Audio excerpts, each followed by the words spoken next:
Olá, pessoal, tudo bem? Boa tarde, gente. Como a gente combinou anteriormente, a gente ia gravar a finalização da aula da nossa segunda semana e disponibilizar no canal do cursinho, tudo bem? Então vamos lá, a gente terminou aquela aula falando a respeito sobre o higienismo. Isso, só para lembrar um pouco, para finalizar essa questão do higienismo e repassar rapidinho.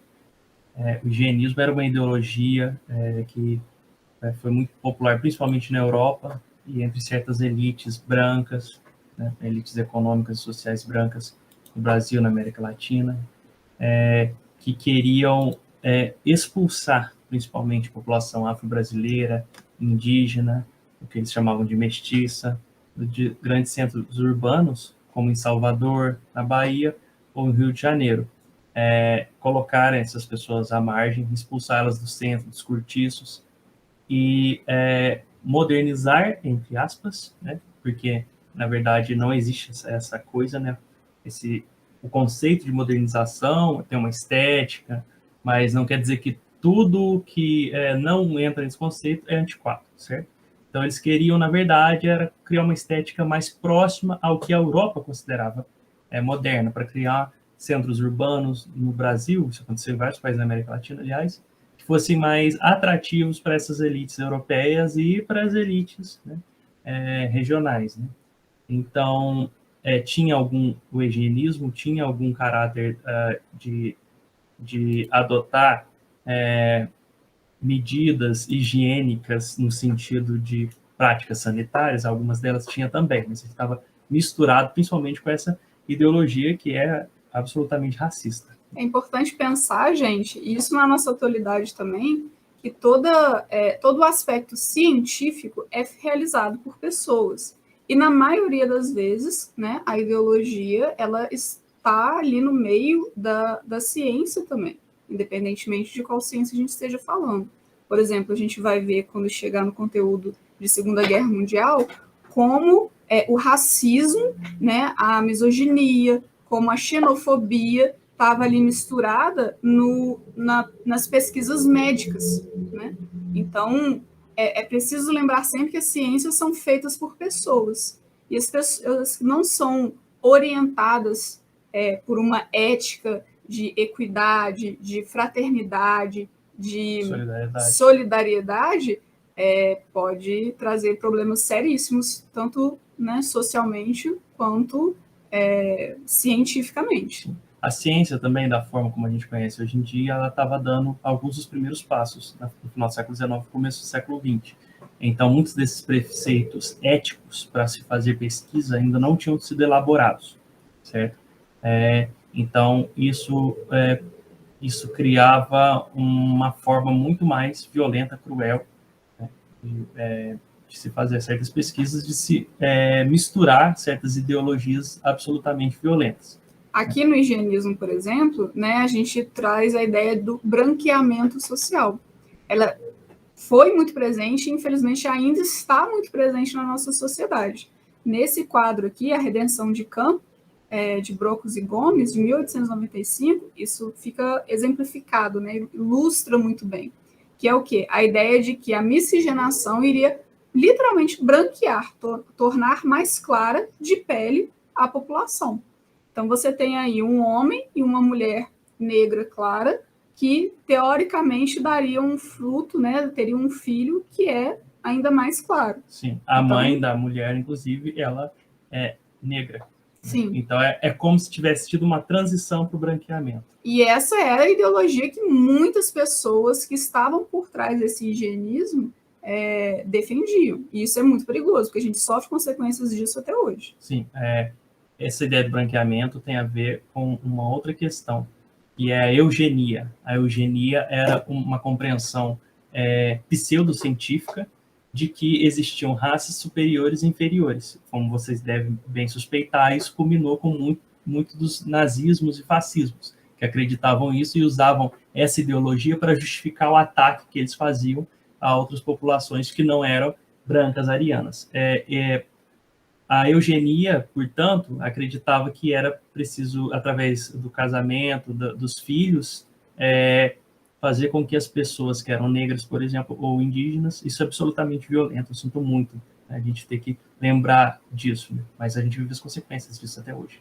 Então, eu acreditava que, através do casamento dos filhos, homens ou mulheres brancas iam fazer com que a cor das próximas gerações fossem cada vez mais embranquecidas.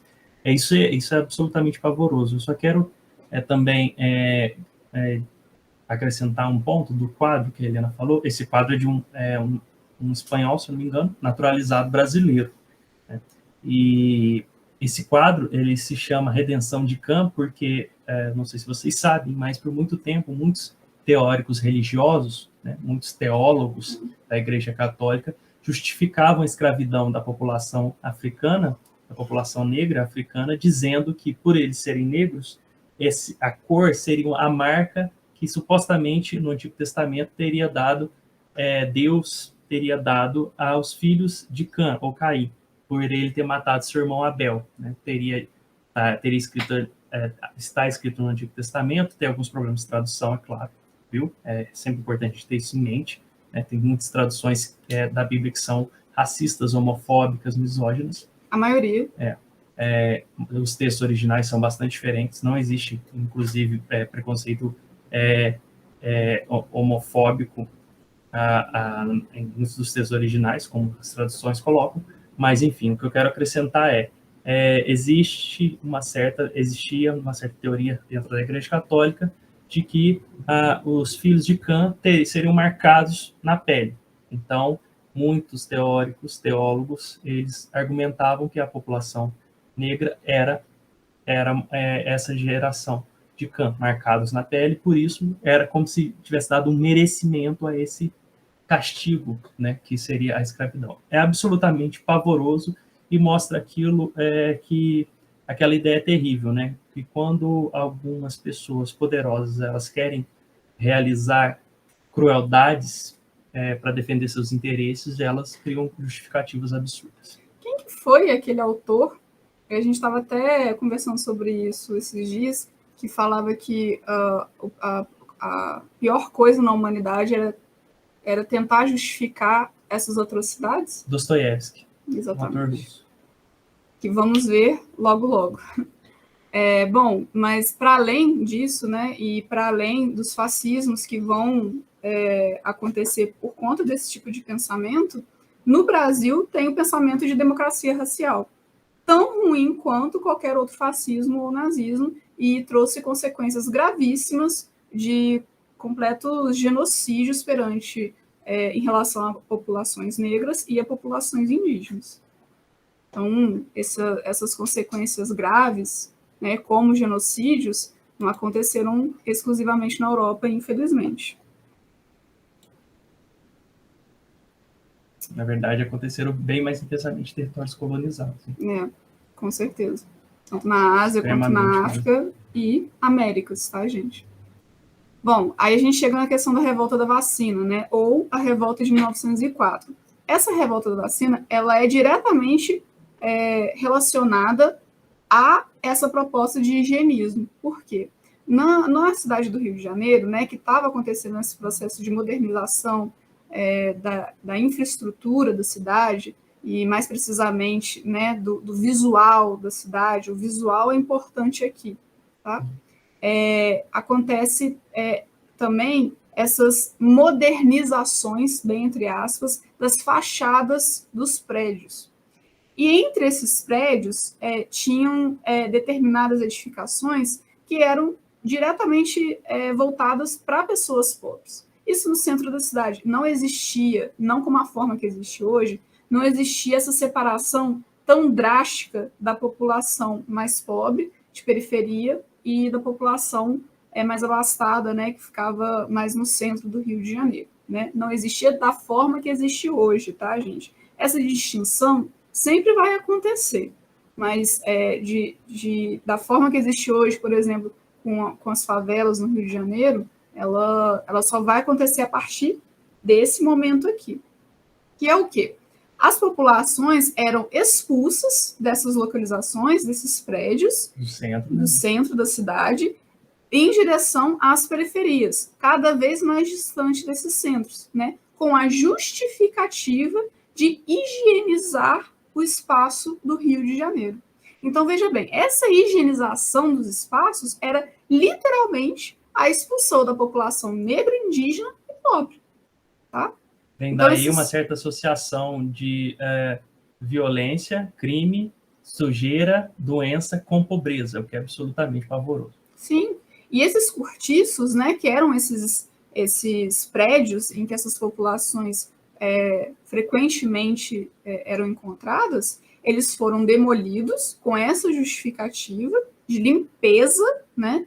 Então a gente volta na questão que em alguma aula a gente já mencionou também, que limpeza, pacificação, higienização, que é o termo que a gente está utilizando aqui, são palavras complicadíssimas. Elas são mobilizadas dentro de determinados discursos que são maximamente violentos, tá? Que eles podem ser maximamente violentos. A gente tem que ter cuidado com essas palavras. A revolta da vacina também ela não foi exclusivamente mobilizada a partir dessas populações que eram expulsas. Olha só que curioso. Elas também foram essa revolta também foi incorporada nesses grupos mais abastados e ricos por conta do moralismo que existia naquele período, que era a exposição do corpo para a vacinação. Então, por exemplo, as damas, né, que eram... Nossa, imagina, gente, no calor do Rio de Janeiro, elas eram completamente cobertas de roupa, né, com manga comprida, com colarinho cá em cima. Então, era preciso levantar um pouco a roupa para poder vacinar. Então, essas mulheres, né, e as famílias, principalmente dessas mulheres, porque a gente está falando de uma sociedade patriarcal, né, em que o homem manda, se não é o marido, é o pai, se não é o marido ou o pai, é o irmão mais velho. Então, a mulher rica ainda não tinha essa liberdade com o próprio corpo, nem de transitar como se transita hoje em dia na rua, né, dado os devidos limites, mas por conta desse moralismo de expor parte do corpo, parte da população mais da elite econômica mesmo, ela também se sentiu indisposta, né? Então, muitas vezes vocês podem ter acesso a determinados materiais que focam exclusivamente nisso, né, na exposição do corpo feminino para a vacinação. Não foquem exclusivamente nisso, tá, gente? Isso aí é uma tática que se dá ao longo do tempo de camuflar a presença e indignação do povo. Tá? A gente vai falar isso muitas e muitas outras vezes, porque isso faz parte da história do Brasil, mas não foi só por conta desse moralismo, tá? Foi uma revolta da própria população em ser literalmente despejado de suas casas. E também as campanhas de vacinação, elas não ocorrerem a partir de um esclarecimento, uma educação. Uhum. As pessoas não sabiam porque elas estavam sendo picadas por agulhas. Sim. As pessoas tinham, inclusive, medo de estarem colocando alguma outra coisa nelas. Serem expostas, né? Porque elas não estavam sendo informadas do que estava acontecendo. Elas eram tratadas com inferioridade. E não havia nem mesmo a dignidade de explicar para elas o que estava acontecendo. E é legal a gente fazer alguns paralelos, galera, porque, por exemplo, né, e aí eu estou só arriscando, pode ser que essa seja parte do tema da redação do Enem, né, para quem for fazer o Enem. Por conta de todo o processo de vacinação que a gente está vivenciando na nossa sociedade agora, é possível fazer alguns paralelos. Sempre pensando, não é a mesma coisa, não é a mesma situação, mas a gente tem alguns resquícios desse período na nossa sociedade hoje. Desculpa o toque do telefone, galera.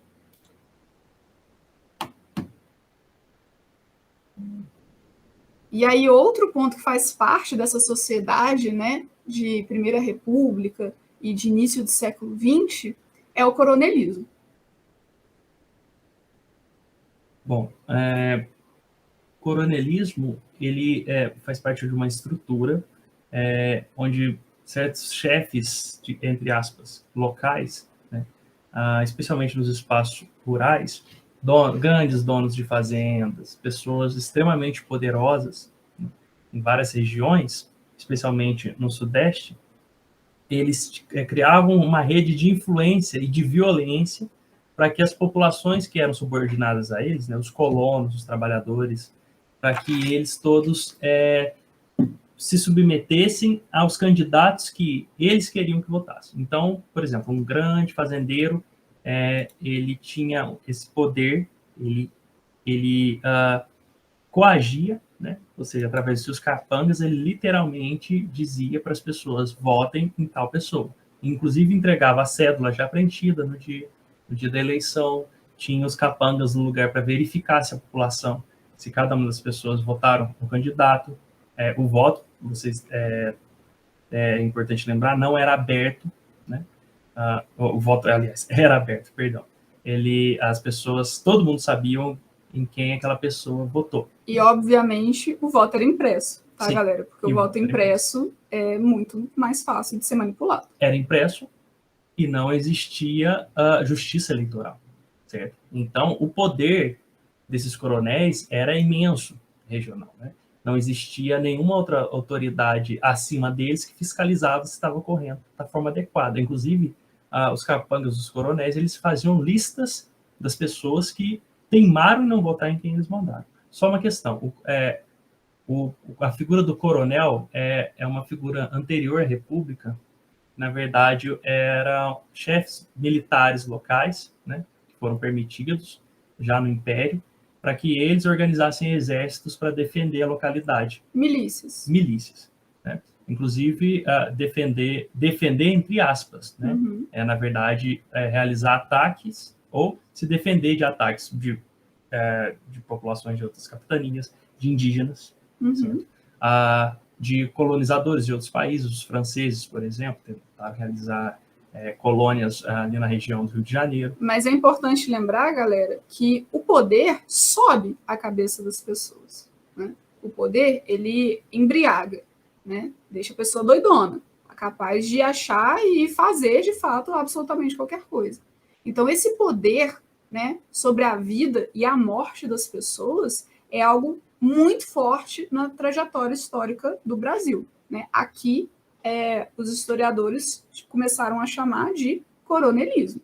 Tá? Isso não quer dizer que essas relações, né, de imenso poder e um indivíduo achar que pode ter poder sobre a vida e morte de outras pessoas tenha deixado de existir. Muito pelo contrário. Essa relação de poder, ela persiste de alguma forma no Brasil. Tá? Sim.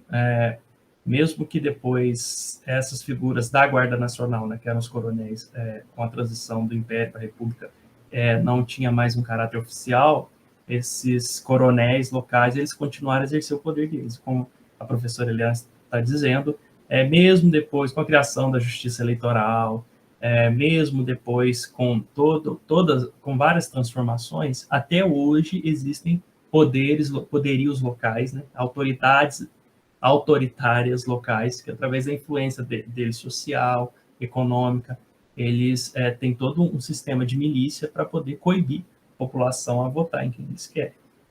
Para dizer, votar é só para dizer o mínimo, né? Mas só é importante frisar que uma das questões que mais permitiam que isso acontecia de forma extremamente intensa e o que fez com que eles perdessem muito esse poder local foi a criação da justiça eleitoral. É uma conquista extremamente importante. E o voto não ser declarado. Né? O voto ser pessoal e a pessoa não ter que ninguém poder verificar em quem aquela pessoa está votando. Né? Uhum. Então, como o professor Cleiton está falando, o voto seguro, né, de fato, é o voto que você não é obrigado a mostrar para ninguém, ou que haja essa possibilidade de mostrar para alguém quem você votou. Porque se há essa possibilidade, né, em uma determinada situação, alguém pode vir e te coibir, né, te colocar contra a parede e reivindicar de alguma forma, perante violência mesmo, que você siga outro caminho, que você vote, por exemplo, em um outro candidato que você não queira votar. Sim, só para dizer mais 2 pontos, isso era parte da estrutura de oligarquia. Oligarquia significa quando a elite econômica e social está no poder, né, e eles conseguem defender mais os interesses deles. Isso nunca quer dizer, sempre tenho isso em consciência, que o resto da população aceita isso passivamente. A população busca resistir, né, em greves, em sindicatos, na própria imprensa. Né? Como eu não me lembro muito bem se eu mencionei anteriormente, mas até na forma de viver cotidianamente, isso é uma forma de resistência. Né? Eu mencionei o futebol, né? Os conhecidos hoje em dia como canelas pretas, né? Que não era permitido que a população negra fizesse parte dos times, dos clubes oficiais de futebol, então eles mesmos se organizaram, né, e criaram um futebol literalmente antirracista, eles defendiam isso. Outra questão que é importante a gente sempre lembrar, quando no Império a escravidão estava extremamente difundida no Brasil, houve uma greve de escravos no começo do século XIX.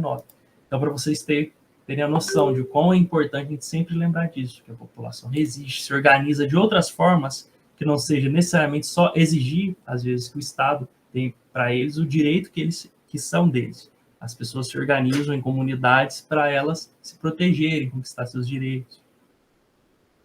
Bom, então é isso, gente. A gente agradece quem for assistir essa aula futuramente e continuamos à disposição de vocês, tá? Um grande abraço e bons estudos. Bons estudos.